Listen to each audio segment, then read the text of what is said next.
I don't know. I think it's pretty wild to think that we're just living on this earth and the other planets in the solar system don't have any effect on us. Hmm. Like, I just think, I don't know. I just think they do.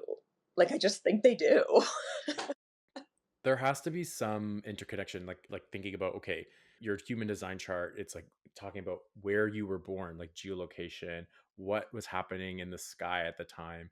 Also, if you look back, people from thousands of years ago, that's how they operated life. It was by connecting with, I think even my dad would tell me my grandfather in Italy would plant and harvest based on the cycles of like the stars, the moon, etc. So there's something to it. I mean, Yeah.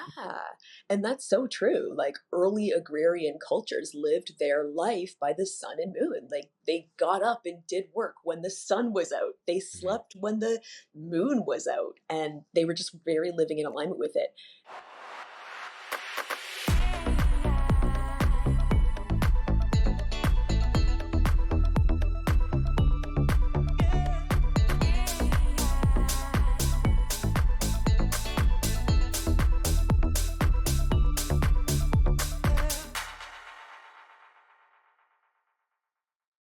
Welcome to another episode of Graphic Content, the podcast where we talk all things who, why, and what the fuck.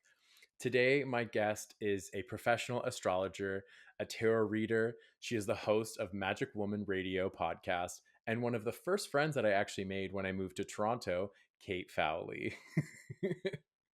Yay. Thank you so much for having me on the podcast. It's an honor. Oh, please. I made a list when I was first thinking about this, and I put your name down because I thought your business is so different from a lot of the people that I know. And it's also like topic matter that I absolutely am 100% all about. So I wanted to have you on, and I'm thankful that you said yes. Yay. Well, I'm thankful that you asked me. And yeah, I love your pod. I think it's such a cool concept. Like, just talking about what it means to be a creative person in the world and sharing your gifts and skills with the world. It's not easy. We need each other. We need stories and we need to laugh about all this shit.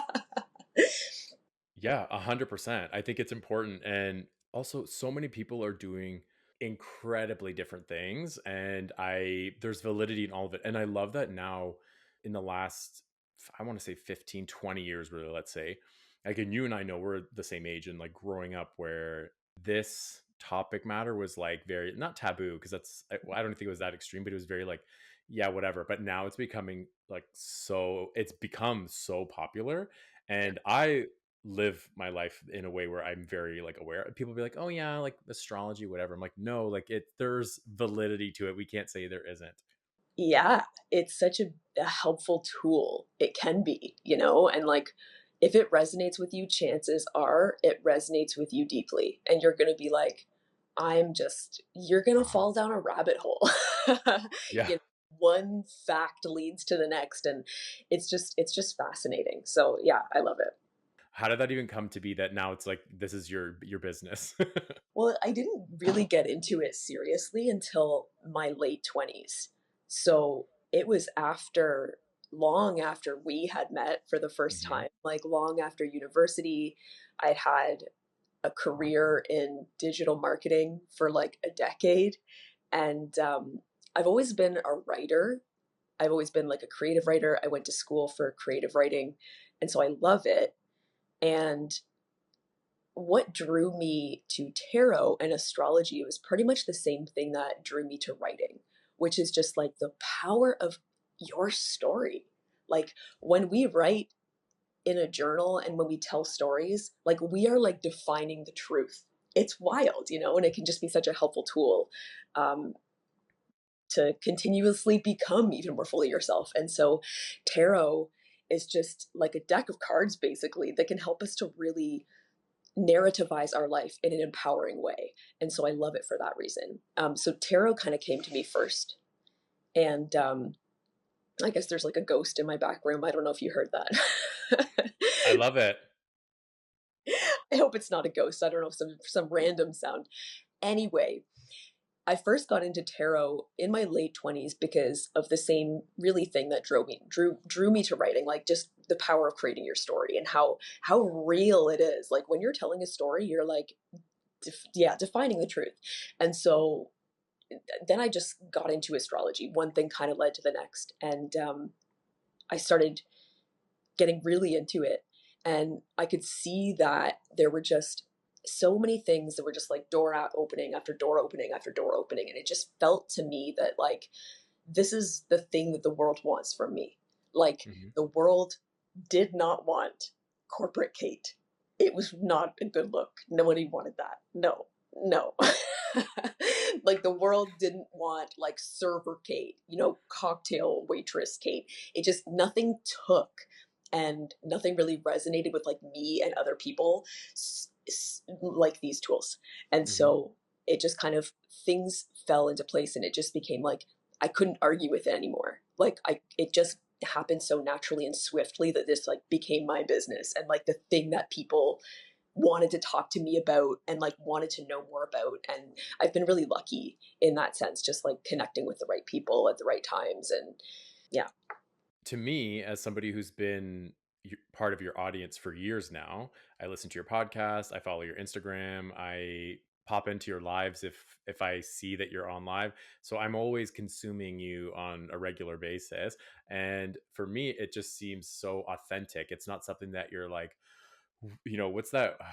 Sis boomba. Like, let me tell it's none of that bullshit. It's very you know what I mean? Like it's very like, listen, I'm a conduit for information, Mm. and that resonates with me because like I live in the real world, but I'm also very much an astrology girly, like I always like to say. And so I've looked into my human design chart, I've done my birth chart, I going in a way where from a sense of like not reading the newspaper, like two sentence bullshit where you're like, okay, like that's so generic, right? And so many times the things that you talk about on a weekly basis, like the energies of what's going on, and I'm like, this is real. Like I don't care if people think that you can just apply it to whatever. I'm like, I actually feel that this is happening. Yeah, thank you for that reflection. And that's the thing, like, I don't know. I think it's pretty wild to think that we're just living on this earth and the other planets in the solar system don't have any effect on us. Mhm. Like, I just think, I don't know. I just think they do. Like, I just think they do. There has to be some interconnection, like thinking about, okay, your human design chart, it's like talking about where you were born, like geolocation, what was happening in the sky at the time.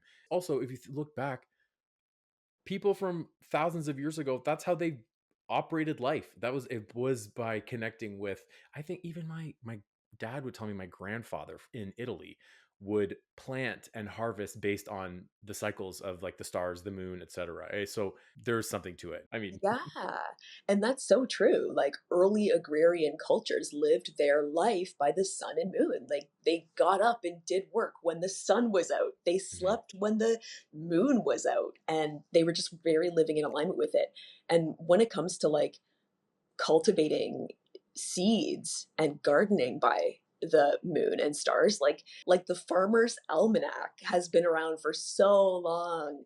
And if we think about just like the moon cycles, like the moon controls the tides, right? And like we are 70% water. So like, girl. when there's a full moon, it's like the water or the emotion inside of us is like pulled to the surface and we want to express. And so, yeah, there's many different ways that we can look at it, but we only do what's useful, you know? We only, if it helps you, go for it. But I always say, like, astrology is optional. Like, you can get by fine in this life without knowing anything about astrology. But if it resonates with you, ooh, you have such a powerful tool on your side. When people come to you, I would assume generally that they're already open to it, right? Do you ever get people who come to you skeptical? Yeah, for sure. In situations where it's like someone got their friend a gift certificate, and that's always a bit of a challenging moment. It's part of the joys of this work, it's always learning. Have you had conversations with people where they come in with that little bit of like side eye, and then you not convert them, but you have that? that, oh, you see the shift in how they're like, oh shit, like I'm resonating with this. Yeah, for sure. That happens. I love when that happens. Like, I'm such a skeptical person in general that, like, I do like to take a very grounded approach. And if there is someone who comes to me and we just end up talking about, like, you just end up venting for 60 minutes, that's exactly what you needed. That's exactly what the session needed to be. We didn't talk about astrology, but that's fine. The medicine was there. And Hmm. every session is different. I think we're all coming to this with different ideas and different expectations. A lot of times people don't know what to expect. And then we just talk, and it's very much like a collaborative experience. Like, what do you need right now? I think at the very end of the day, like, kind of what we want when we go to tools like this is just a sense of grounding in hope and truth.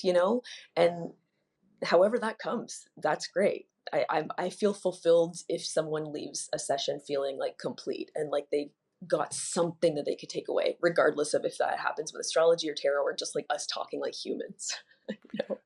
100%. That's anytime I've gone to a medium or anybody who can, I feel like life at face value right now is pretty bleak. And so sometimes I always know when I'm looking for assurance or reassurance of the path I'm on. Typically, the reason I usually go to people is like, I want to know that work is on the right path. I'm like, am I going to do better than what I'm doing now? Like, that's why I will that's more usually my MO when it comes to reaching out to people to kind of, knock some sense into myself. And then I feel, okay, I'm good with it. I've been seeing so much information, especially at the beginning of the year about, 2025 is going to be wild astrologically. There's going to be so much going on. And I remember at the end of February leading into March. So we're filming this on May 16th, and this will probably come out in July because I've got a few ahead. So we're ahead of the game. I remember at the end of February, like so many posts about, the astrology, like what's going on in March was going to be wild. It's going to be, things are going to just like unearth your life or flip everything upside down. For me, March 1st on schedule. The last few months have been insane. When that happened, I was like, I am even more of a believer. And so, like, have you been feeling that as well? March 1st, like, March was big in 2025 because that was eclipse season. And when we have, and also Mercury was retrograde, Venus was retrograde. Q1 was very destabilizing, in particular, like the month of March. So I love that you saw that. It's always eclipses that I find people can make the strongest connections with in their life. Like, when there's eclipse seasons, like when there's eclipse months, basically, it's like I tend to find that people are like, that's the thing that they can track the easiest, kind of thing. So, like, Mhm. yeah, eclipses are pretty destabilizing times. So what was happening for you in March? Was it like personal life? Was it business? Was it like health? Was it everything? Uh, I don't want to get into it because I'd be blasting people's business. I'm gonna be honest. Me personally, amazing. My life feels, when I can like focus on my own shit, I feel like I'm aligned in where I'm supposed to be, how I'm moving forward, to the point where now I'm like, I don't necessarily feel like I need to reach out to get Yeah. that like reassurance, because I'm like, I feel it in myself. I feel very aligned with where my life is. For you though, have you found that there's been like anything like that going on? I found that 2025 has been a bit of a hot and cold year. Judging from like the past 6 months, it just feels like it's been a lot of extremes for people. There's been a lot of loss this year, like shocking loss, and like some really intense moments. Like, the theme that I was really seeing in like April was people experiencing just like worst case scenario after worst case scenario after worst case scenario, and just being like, why? And I've never heard or seen such a degree of that until this year. So it's been a lot of like trials and tribulations for people, like loss, divorces, huge shakeups. But that's the thing, like, 2025 is ultimately just about big change. Like, every single planet in the solar system is changing signs, and that is very rare. And so humans we don't do very well with change. It's destabilizing for a lot of us. Our Mm-mm. relationships are built on this idea of a relationship that should never change, but like what? You know what I mean? So we really yeah, I've seen it be a challenging year for people. High highs, low lows. This has been my own like test through all this, because my whole life in some weird way has led up to me being where I'm at now, where before I feel like the winds of life, let's say whatever, would have toppled me over or emotionally affected me. And that's not to say like I'm not, I'm not made of steel. Like I'm very much still affected by things, but I'm in a place where I think over time I've built enough tools, or I have enough tools in my tool belt from my experiences of life and just consistently doing deep dives into who I am as a person, because that allows me to just understand how I operate in life and my interactions with myself and other people.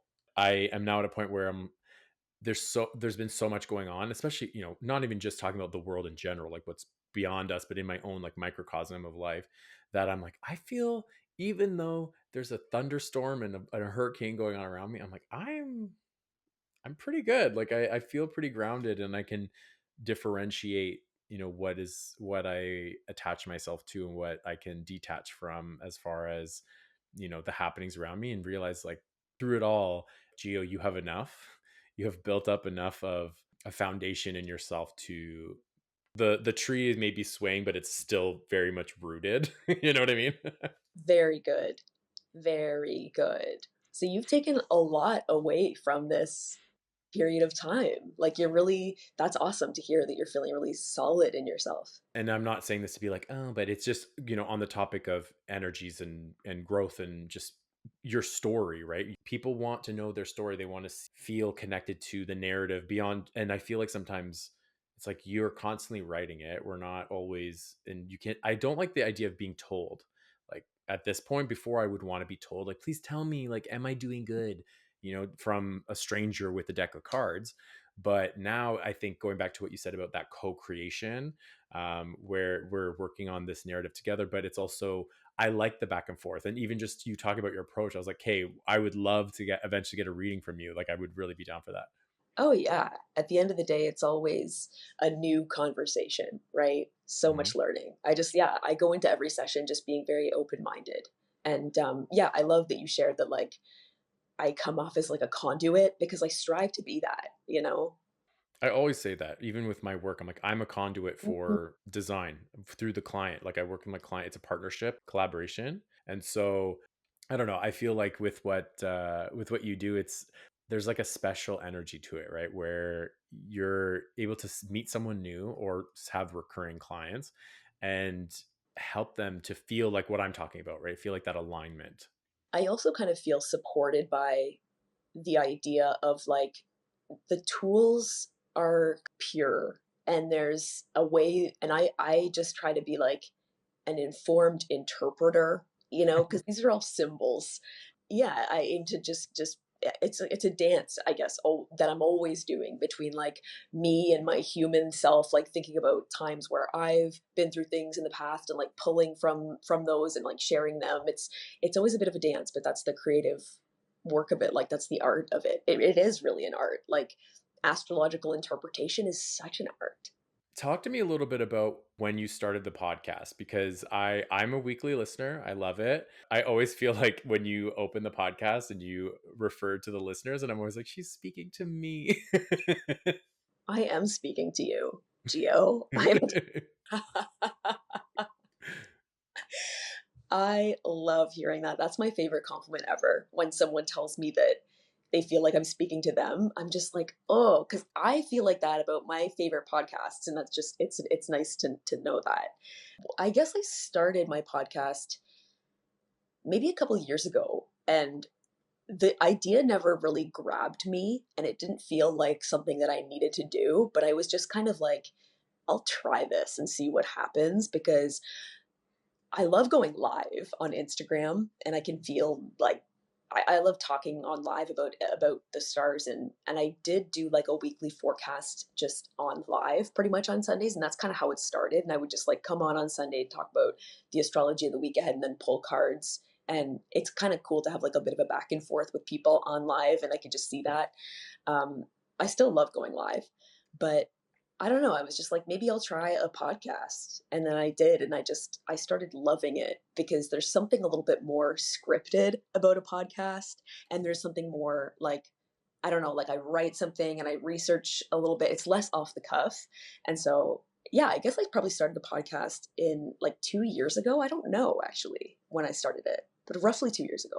How do you go about compiling that information? Because to me, I love it because it always resonates on to me. And so how do you put that together? Like, what is your process to making that on a weekly basis? That's such a great question. It's such an intuitive process a lot of the times. And so basically what I do is like I have this page bookmarked called cafeastrology.com/astrology of 2025. The thing is, what I look for first is a major planet transit, which is like, you know, a planet shifting signs. Those are called transits. And so I will look to see like what's happening when, and I'll start there. Um, and then I'll just kind of go through thinking about and like looking at the charts of each day. It sounds a little bit confusing, I'm sure, but like I basically just look at like the weather in space and like note down what's happening when. Like, okay, Mercury's moving into Taurus at this time, and it's going to be there until like for 3 weeks. And also, I'll just basically look at like the timelines of things and what's happening when. Some weeks there's nothing going on really, but other weeks it's like there's a whole lot going on. It's pretty intuitive. Like I'll just think about the qualities of the planet, the qualities of the sign, and just think about what would be useful to tell people about this transit. How do you explain that? Because once it's said and done and you put that information out there, I can digest it very easily. I'm like, oh, that makes sense. But to, you know, look at all this information and data, let's say, and then to package it in a way that is palatable for, you know, a common person like me, what's your approach? Because I know everyone's is probably very different. Well, I think it is just about experience, like thinking about how am I going to move through the week this week, like what would be useful? Like I kind of envision myself moving through the week and just thinking about like what I want to do that week and how I feel that week and like what I'm making a point to do. Like I feel like the way that I feel and when I talk about myself and like my experience and when I think about how I'm going to use a certain transit, um, I find that that's the way that probably resonates the most with people. Do you know what I mean? But I just try and make it as like useful and thought provoking as possible. But yeah, it can be really confusing to just think about everything that's happening in the sky. Like it's a lot. So I just think about like taking the little bits and pieces of a story that seems to be like emerging when I look at the week ahead, if that makes sense. Yeah, for sure. Yeah. And so, like, do you have people reach out to you being like, "Oh my god, like this is crazy," or anything like that? Yeah, I love that. Like I love seeing comments on my Spotify and I love it. In your intake form, you had written a couple things about your Saturn return and that shift in your life. So you had mentioned a little bit, which I hope we did not lose the audio and video. We'll have to see, but you talked a little bit about you know, that shift where in your late 20s, which is typically the time with like a Saturn returns, right? Yeah. Yeah, that's And correct. so when that was going down, like, and you shifted into this new chapter, I felt that very much in my late 20s. I my whole life changed, like in my career path, my life path, like where I was living. It was very much on schedule. Like I was like, okay, late 20s, boom, we're moving into a new chapter. And so for you, now that what is it, every how many years? About 30. Anywhere between 28 to 30, you can have your first Saturn return. For some reason, I thought it was every 7 years. No, no, No, okay. Saturn takes 30 years to orbit the entire zodiac. So we have three Saturn returns in our life. Two mostly, but if we're lucky, Mhm. free. And so the first one comes when we're like 28 to 29. I was about 29 when I had mine. The second one comes around age 60. And then if we're lucky, we have one when we're about 90. Well, we'll see if we make it that far, but But honestly, I don't know why for some reason I thought it was every 7 years. I might have heard that on a podcast and then it's misinformation. we have a return for each planet, and the Jupiter return happens about every 9 years. So that's Mhm. a little bit more. I don't know how many we would have in a lifetime, but I guess like probably like seven or eight. But we have a return for each planet. Like we have a Mercury return, we have a lunar return, we have a solar return, which is the birthday. We have a Saturn return, but Saturn is pretty much the big one where it's like the life defining milestones occur. Like we graduate from our 20s to our 30s and we become like kind of an adult and we have to really be mature. And then like our second Saturn return, we move from our 50s to our 60s and we kind of go through that like shift into our kind of elder years almost. Um, and then if we reach our 90s, you know, we're probably not going to give a even more fully after that. I love it because if each planet, if there's a return, do you think that or you tell me, I have no idea, but because I'm a Gemini, so Mercury, would you say like a Mercury return affects me more, like, or is that not? Oh, it is. Okay. For sure. Yeah. Mercury transits are going to be one that you'd want to look for sure, like as a Gemini sun, but it wouldn't be as significant as if you were a Gemini rising. Do you know your rising sign? I'm Sag. Ooh, okay, so your sun is opposing your rising sign. So yeah, Mercury would still be significant for you because it's in kind of a key point in your chart. But when we know our rising sign, which is the most personal point in the chart, it represents our true self, like who we ultimately are, and kind of like the main theme of our life. Whereas the sun kind of represents our ego expression in our outer world. The rising sign gives us like really the main thing that we're here to do. And so we have a ruling planet of the rising sign, and that planet is going to be the most important one for us. And it's called our chart ruler. So Hmm. you would want to look to the ruling planet of Sagittarius, which is your rising sign, for what your chart ruler would be. And so your chart ruler is Jupiter. And so you always want to look at Jupiter and what it's doing because that's going to be telling your story all the time. That's so interesting. I had no idea. Okay, because people always ask like, "Oh, what's your rising?" I'm like, "I know it's Sag, but I don't know much about it." And so already I'm like, "Oh shit. If I look into it, I'm already missing so much information because I'm not looking into it." And Sagittarius and Gemini, they're two sides of the same coin because they're directly opposite in the zodiac. And so, where Gemini is the student, all about curiosity and like learning, Sagittarius is the teacher. And it's all about like sharing and wisdom and going through experiences and learning. Like Sagittarius is all about around and finding out and being able to tell what you learn. Um, but Jupiter as your chart ruler is it makes the themes of Jupiter really key in the direction of your life. Like it's all about ultimately experiencing more of the world and continually broadening your horizons through global travel, publishing, broadcasting. Yeah, I don't know what's coming to your what's coming to your mind when I tell you these. Everything. I really am resonating with it because on the surface, people can see me as like this, happy-go-lucky, like very much the gem, right? Like Gemini, where it's like, oh, I can be very like I'm very that. But what you're saying, I'm 100% that's accurate because I said it earlier. Like I'm like all my experiences have led me to this point to stand in what makes the most sense for me in both my career. Like I said this going into this year, I'm like I really want it to be.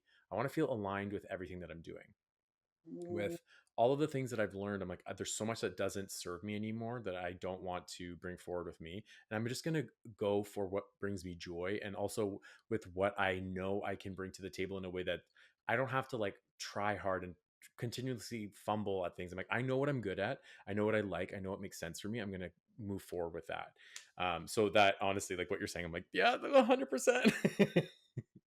Cool. I love it. Yeah, Sagittarius is they're here to live life fully. Like your life is never going to be boring.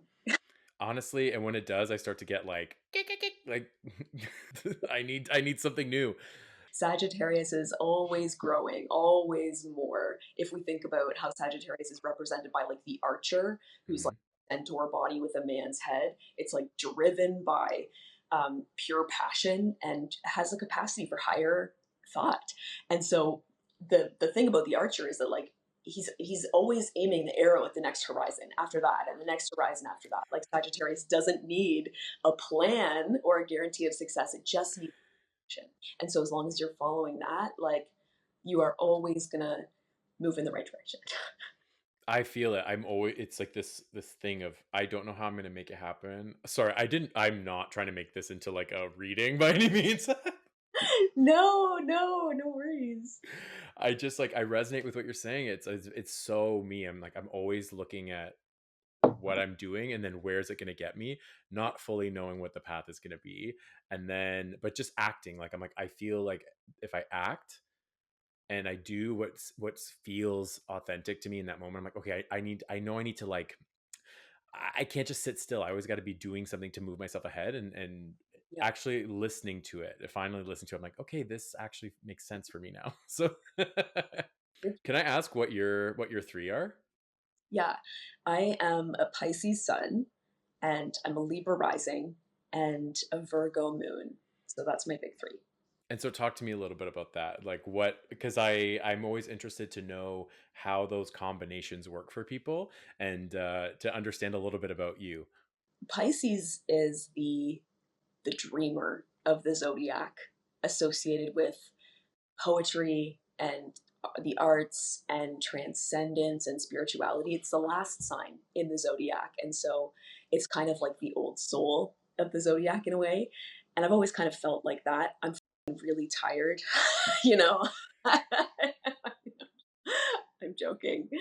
But I've always felt like a Pisces. I'm very sensitive. I'm very empathetic. Like I pick up all everything in a room. You know, boundaries are really important for me as a Pisces. But my rising sign is Libra, and Libra is the middle sign of the zodiac, and it's all about balance.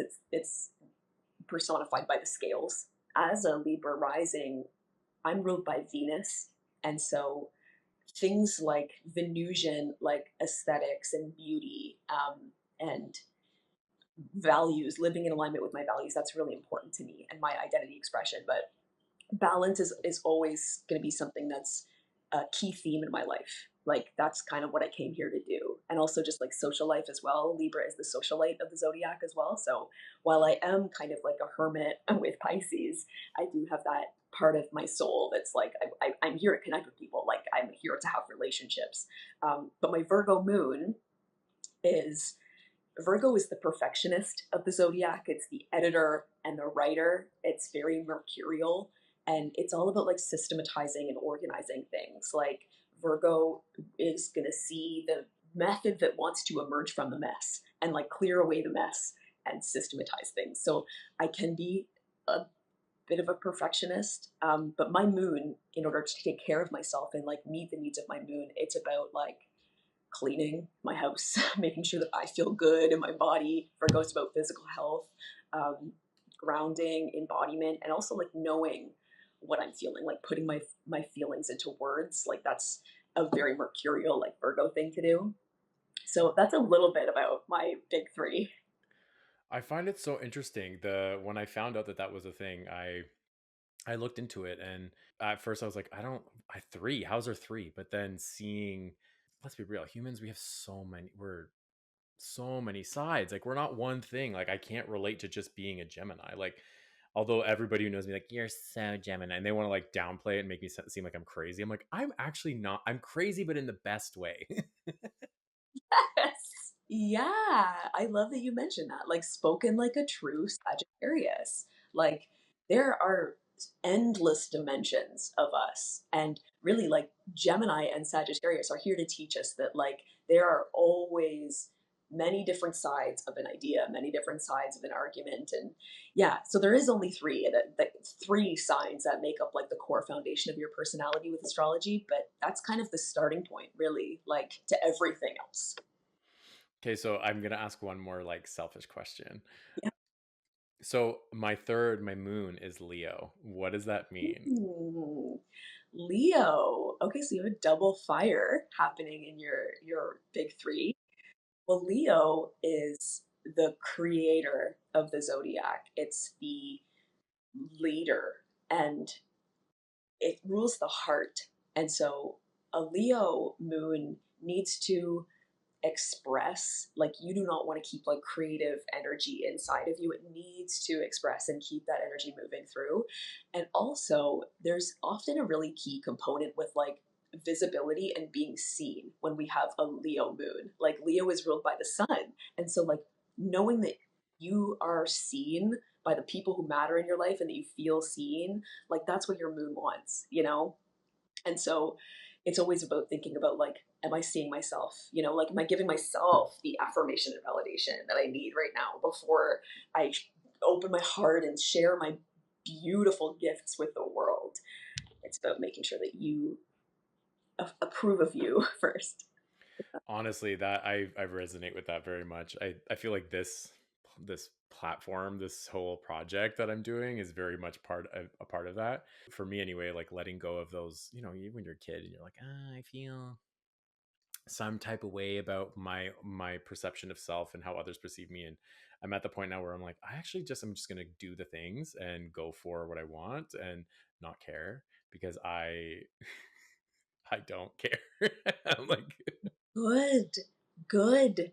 That is so good. Like when you can do what you want because it feels good for you, and like do what lights you up because it just lights you up, just like creativity for creativity's sake and not for any other purpose. Like that's when you can shine the brightest. Like people want to see Leo like in its mastery and just like feeling itself. Like there is nothing so magnetic as a Leo that's like feeling themselves. You know? So love it. feeling yourself, like that's going to be like key self-care, whatever helps you to feel like I'm having a good time right now, having a nice time. Like that's going to be That's exactly it. I'm like, the world is literally falling apart. Why can we like enjoy what we're doing a little bit and like not because who knows? And I'm not saying like, oh, the world's ending, but in some level, I feel like there's gonna be a rebirth of and I don't know about you, but I have felt so much that there's been such a like a shift in energies in people where people are remaining in and they're choosing this scarcity mindset, this like negative approach to life where or like perception of life where and obviously the powers that be are very much pushing that onto us to think in that way. But then I'm noticing a shift in even some people in my life where people who weren't necessarily like optimists are now seeing like, you know what, I can put myself out there, I can see the good in every decision that's made, or it's not about like what's happening to me, but it's like how you react to it and how you choose to. And I'm seeing that shift. And personally, I'm avoiding the people that are remaining in this like scarcity mindset. I'm like, I don't have time for that. Like if this is the last push that we have to shift into a new era of existence and reality, like why are we holding on to these things that don't serve us? And you can't just flick a switch and change it. But you know what I'm saying? Like have you been noticing that as well? I love that observation because it makes me think about um, the fact that 2025 is a 9 year because it's like 2 plus 2 plus 5 equals 9. And nine is like the very final single digit number. So it's like, yes, we're just at the very last stage of like a whole new 10-year cycle, like a cosmic reset. That's what 2026 is about. And so we're kind of with the 9 year, like shifting into a bit more of a humanitarian mindset and just like, it's not just like accumulating more for me and like just getting all that I want, but we're more about like, yeah, the lesson of a 9 year is to really like shift into a bigger picture perspective of just like what do I want to do for my fellow man kind of thing. I love talking to people about the things that light them up, that make them passionate. I think that that for me is very energizing. And selfishly, it's through this platform I'm like, this makes the most sense for me. And like, if we're talking like brands, whatever. And also it's a way for me to connect and reconnect with so many people in my life in a way that is, we're in the content world, creating content, but it's in a way where I'm like, I can touch base with more people and re-expand my network in a way. And also just, I don't know, I it really is a selfish reason why I started, but also there's so much good to it because I'm able to check in with people and say like, what's going on with you, how are you, what are you doing, but also what are the tools that you're using to connect with this new world that we're moving into, right? Yes. Yeah, we got to share the wealth. And like, how many times have we had conversations with people where we're just like, man, that was such a good conversation. Like, I wish I could share this, Like, I want to hear people talk about what lights them up too, for sure. I take so much from that. So, yeah. A lot of people come to you and they're asking you for guidance, or like, what, not necessarily guidance, but you know what I'm saying, like where they're looking for answers and for to have more of the narrative around their story. What does Kait do for Kait? Because I always wonder, you help so many other people, but what is it that you do for you that allows you to kind of continue? I am grounded by a routine, like a morning routine, evening routine. Like that's the one thing that determines if I'm going to have a good day. So I'm pretty strict, I guess, about like my time in the morning to like come back from the dream world and ground and like get in my body, a little bit of movement, but really just keeping it simple. Like those routine is and like little rituals throughout my day. Like I just think about, it's so important for me to move around my life intentionally, and like just boundaries are really really key for me. So I always want to make sure that I'm not like leaking energy when I'm going out, and I'm pretty good about my energetic hygiene, I guess you could say. Honestly, you saying that, I vibe with that so much. That has been something that I didn't necessarily even realize I was doing beforehand. And this past, I want to say like year and a half has been a transitional year for me where I'm realizing, oh, the idea, going back to the three, right, where it's like, socially Gemini, blah blah blah. And I'm like, oh, I don't actually need to go out to everything, or the FOMO is not a thing anymore. I'm actually the opposite, where I'm like, I don't want to go to things. And that has allowed me to, and also people like who I allow into my life, the energies that I am, interfacing with, let's say, um, and realizing, oh, this is actually taking away from my personal well-being and my day-to-day. I need to save that energy for my work, and I want to focus more on growing my business, and I need to preserve this output that before was just output output output, but I wasn't focusing on what's the opposite of that, like that was. And so then feeling very empty and drained, and I'm not a good person, not a good version of myself, I'll say. Our energy is like all we have. It's all we have. And if Hmm. we're like squandering it all the time, then like what are we doing here? Like what are we doing? Yeah, I know, right? Do you have any upcoming workshops or anything, or any readings that you do that you can potentially get people to come see you? Thank you for that. I'm doing something really well. June is a pretty busy month for me because I'm teaching a class in Salem, Massachusetts, which I'm so excited about. Like career goals. Girl, that's amazing. Thank you. Yeah, so I'm going to my friend's shop in Salem. Her name's Nicole, and she owns a shop called Modern Magic, and she's fantastic. And I asked her if I could come and give a class, and she was like, "Great." And I was like, "All right, we're doing this." So I'm going to Salem first week of June. So if you like astrology and you're in Salem, come see me. And apart from that, I am always doing things online. Like I come out with new courses, online courses to pretty much align with the astrology, like once a month kind of thing. Because I like to keep it pretty fresh and timely. I love it. And if people want to find you, like where can they look you up? Yeah, Instagram is probably the best place to look me up. I spent way too much time on there, but it is what it is. And what is that? Kate_Fowlie, not to be mistaken for the many scammers that are unfortunately like rife in the spiritual industries, but there's only one Kate Fowlie, the magic woman. Can I ask, and we don't need to put this in, but what are your thoughts on Chris Corsini? I like him a lot. Me too. Yeah, I think he's a great person. I love his socials. I think he does a really good job, and his whole just the energy is very like it's like you're hanging out with a friend. I don't know. I like the vibe. Yeah, he's great. I love his content. Like I follow him, and he's crushing it. Like he's I think he's actually a Gemini. I don't know if that's true. Yeah, okay. Because he's like always sharing like new things, and yeah, definitely look up to him for sure. Are there any other like people online that you're like these are go tos? I do like the Astro Twins.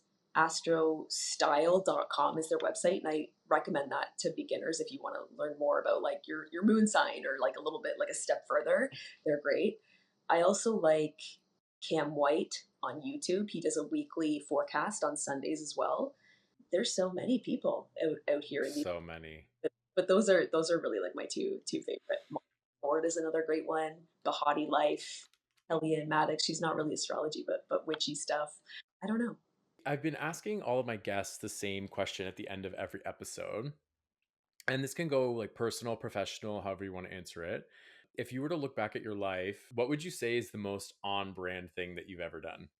Wow, that's a great question. What's the most on brand thing I've ever done? I don't know. Like, what do people say?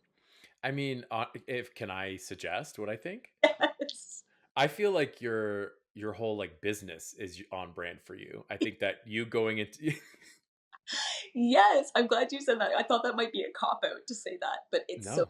most on brand thing I've ever done is dedicate my entire life to being a full time witch, working really hard to make it work every day. Like, that's what I'm wholly devoted to. And it's what makes life worth living to me, like getting to do this job. And so, like, I will fight for it every hour, every waking moment. It's what life is all about to me.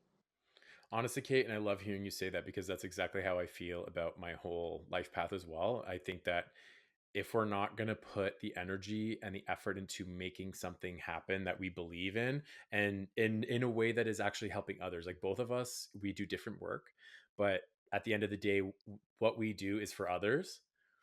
And to me, I love hearing that message, that path, that just trajectory, like of I'm doing this thing no matter what. Like I'm the same. I've been doing this for 15 years, 8 years on my own, and I don't know what else I would do.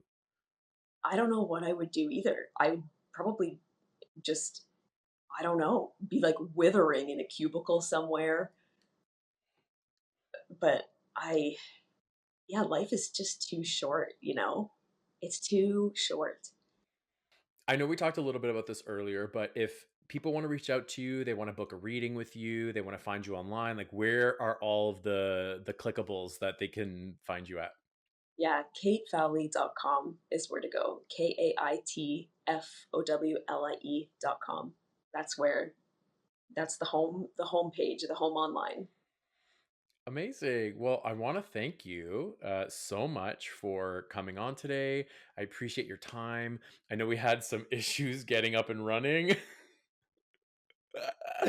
The you were literally when you text me, you're like, and it's not even Mercury retrograde. I was like, girl, you would think the amount of tech issues both of us have had today is wild. I've never in the your number. I think you're my 18th episode, and not once has this happened. So, of course, it's we're dealing with energies here.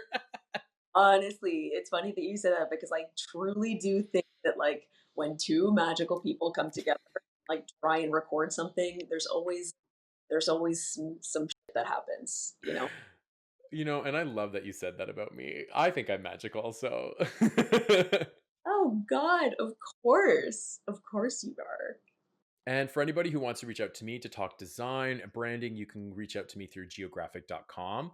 If you want to follow the podcast, I'm on Spotify, Apple Podcasts, YouTube's. Please subscribe, leave a comment, leave a rating, all of the above. I would love the boost. I'm still new in this world, so anything online would help. And I want to thank Kait for being part of the episode today. And goodbye, everyone. Bye.